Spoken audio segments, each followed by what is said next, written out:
Ito yung BT sauce, mami. Ito naman, with meatballs, mami. Yan. Tapos oil. Sige, tikpan nyo. Tikpan mo. Yan. Ito pala. Ito yung sincerity. Nilalagay mo na natin. Ito naman yung sincerity chicken. Dami nung sincerity fried. Half lang siya, pero parang yung sincerity fried rice. Sarap yun, Ito naman, chick. Isa muna. Si Anika naman, mag-plain rice. Sige, half muna daw. Diet daw si Anika. Ayan, okay na. Sige. Anong lasa ng sincerity chicken? Dami yung chicken, Sarap? May kakaibang lasa?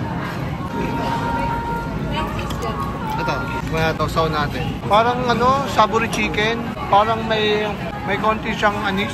May ganun anis, konti. Natin yung yung mami ng lasa. Grabe yung lasa doon, naman yung BT mami. BT noodles pala. Orders complete. Parang siyang may parang gami siya, parang may nilagay sa kanyang mga cornstarch. Ayun parang siyang may tikoy, parang ganun yan. Ito, sausawan ng gravy. Chicken ba? Ito, ano sausawan nito? Wala. Siyang sausawa.